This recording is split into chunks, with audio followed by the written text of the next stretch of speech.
begitu. Dan area pemantauan kami sangat terbatas, Mario dan juga saudara. Jadi memang menurut ketentuan kami diminta untuk tidak menuju lebih dalam lagi, begitu. Tetapi memang pemantauan tetap bisa dilakukan di depan atau di area gapura dari perumahan Pondok Gede Permai.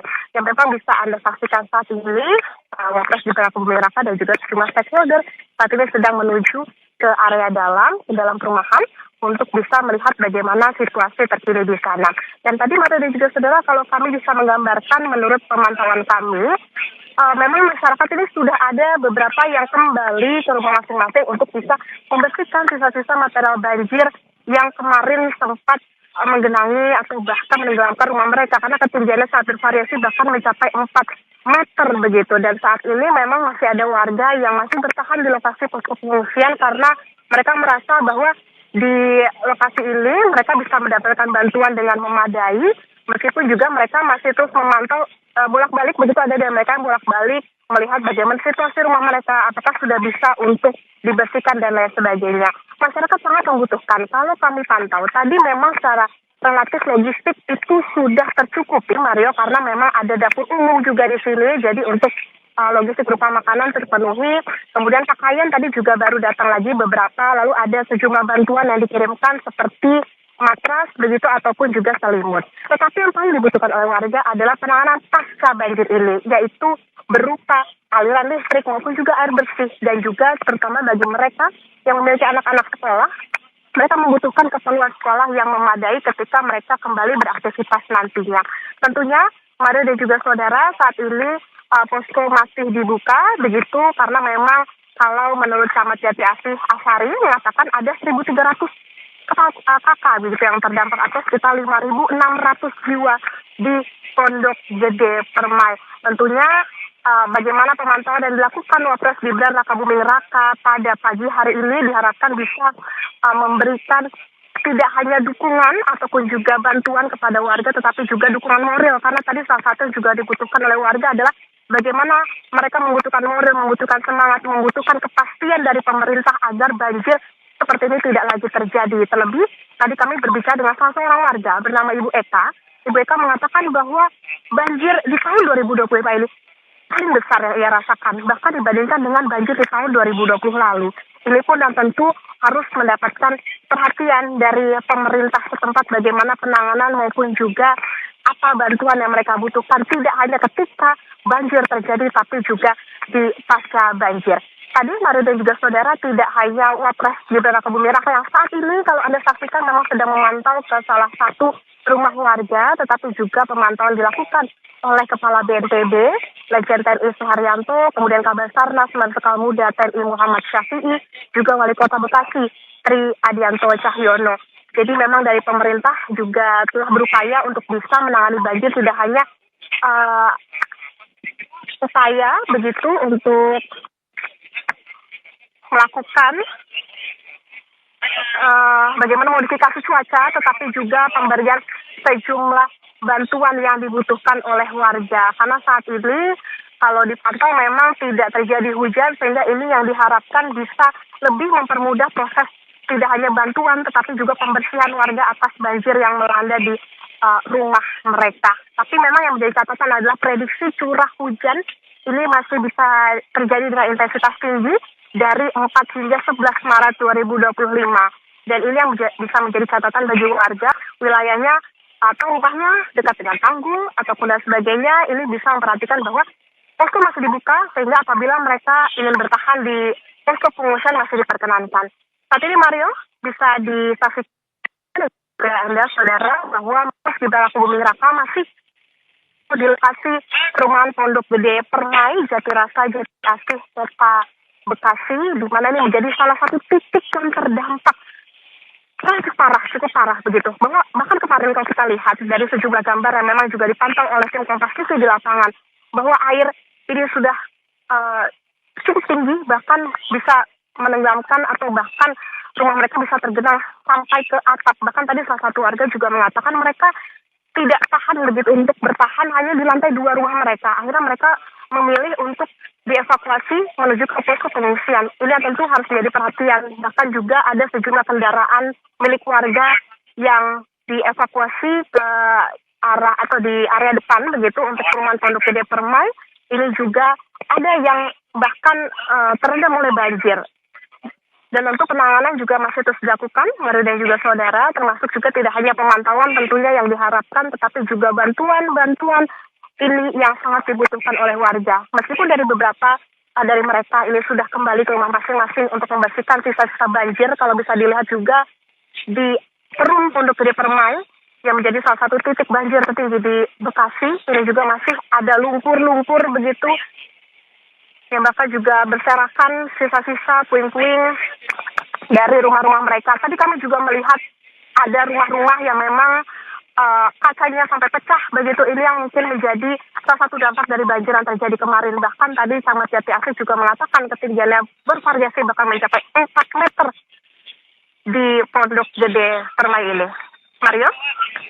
Ya, Okta, dari kedatangan Wakil Presiden Gibran, kita melihat bahwa ada dialog yang dilakukan oleh Wakil Presiden dengan beberapa masyarakat yang tadi bertemu langsung. Apa sebenarnya yang disampaikan oleh masyarakat, Okta? Apakah memang terkait dengan bantuan ataukah mitigasi yang perlu dilakukan pemerintah sebenarnya? Karena dari apa yang disampaikan, banjir besar terjadi 5 tahun yang lalu dan akhirnya terjadi lagi, masih terjadi di tahun ini. Dan masyarakat pun menjadi korban dalam peristiwa ini. Apa yang disampaikan tadi oleh masyarakat? Apakah terkait dengan bantuan yang memang masih perlu dibutuhkan atau terkait dengan mitigasi yang perlu dilakukan segera oleh pemerintah? Iya, betul sekali Maria dan juga saudara, bahwa memang ada dialog yang tadi dilakukan oleh Wapres Gibran Raka Buming Raka ketika ia tiba di posko pengungsian atau di posko tepatnya gudang logistik BNPB yang berada di dekat Perum Pondok Gede Permai, Jatirasa, Jati Asih, Kota Bekasi. Tadi Gibran tidak hanya memantau bagaimana warga yang bahkan mereka sangat menantikan bagaimana bantuan berupa pakaian dan lain sebagainya. Tadi juga ia sempat mendatangi beberapa warga, mengajak berdialog apa sebetulnya yang dibutuhkan, apakah mereka kondisi di pengungsian ini sudah memadai dan lain sebagainya. Memang tidak berbeda dengan apa yang mereka sampaikan ketika tadi ada pemantauan pertama kali sebelum Wapres Gibran. Jadi tadi ada pemantauan dari Kepala BNPB, Kabasarnas maupun juga Wali Kota Bekasi. Tadi beberapa dari mereka mengatakan kepada Gibran bahwa memang kondisinya mereka yang mendapatkan beberapa bantuan logistik dan lain sebagainya, tapi tentu yang diharapkan tidak hanya itu, tetapi ada juga dukungan moral dan juga dukungan yang lebih memadai, baik itu dari segi makanan, pakaian dan lain sebagainya, terutama mereka yang memiliki anak bayi, balita, yang juga kalau kami lihat Mario, di sini cukup banyak begitu mereka berada di sini menantikan bantuan berupa pokok dan lain sebagainya. Nah, tentu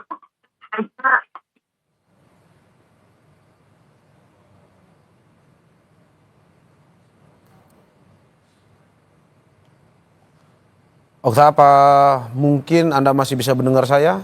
Ataukah mungkin kita sedang mengalami masalah komunikasi dengan jurnalis kita, Putri Oktaviani. Dan sambil menunggu laporan dari jurnalis kita, Putri Oktaviani, kita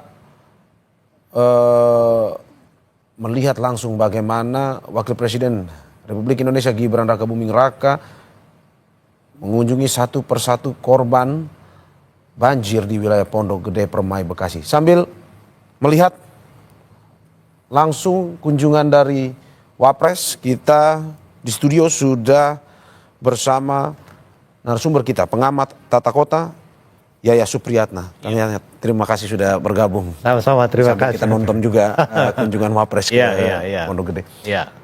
Kang Yayat, bagaimana melihat Wapres turun langsung di banjir kali ini? Apa yang ingin disampaikan dalam sebuah kunjungan ini? Dalam arti walaupun belum memberikan pernyataan, tetapi bagaimana Anda menerjemahkan ini? Yang pertama kita apresiasi dulu kedatangan Wapres untuk melihat kondisi masyarakat yang menghadapi bencana. Memang yang menarik adalah bagaimana pemulihan ini lebih panjang dibandingkan banjirnya. Banjir mungkin 2 hari tapi merecovery ekonomi, sosial, itu memerlukan biaya sangat besar. Di tengah situasi ekonomi kita memang katakanlah belum bergerak secara maksimal, ini otomatis mungkin dari kunjungan yang sekarang dilakukan oleh Wapres, itu bisa diidentifikasi. Sebetulnya kalau dilakukan bantuan apa yang diberikan. Karena kan tingkat kerusakan itu berbeda antara satu rumah dengan rumah yang lain. Kemudian yang kedua, pemulihan secara ekonomi. Ini kalau kita hitung ada kerugian secara nilai properti.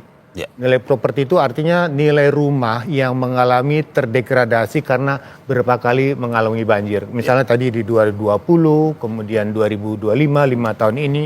Kedua, pada kehilangan aset. Artinya dulu mungkin punya TV, punya kulkas, punya apa, itu bisa tidak bermanfaat atau tidak bisa digunakan lagi. Kemudian material secara kerugian materi. Nah ini kan kita belum tahu. Kalau misalnya nanti sudah terakumulasi, misal belajar dari tahun 2020 itu hampir 800 miliaran total untuk wilayah Jabodetabek itu ya. Cukup kerugian akibat banjirnya itu. Nah sekarang kita belum tahu karena ini banyak di wilayah kota Bekasi, otomatis harus diperhitungkan berapa total kerugian yang terjadi secara menyeluruh. Kemudian kedua, kira-kira dari hasil kunjungan ini, kira-kira bentuk insentif apa yang bisa diberikan oleh pemerintah kepada warga yang terkena. Karena setiap warga pasti akan berbeda tingkat kerusakan ya kan?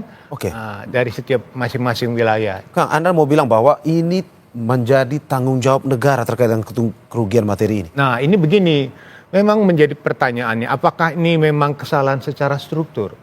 Ada kebijakan yang tidak dijalankan? Atau ada unsur kelalaian?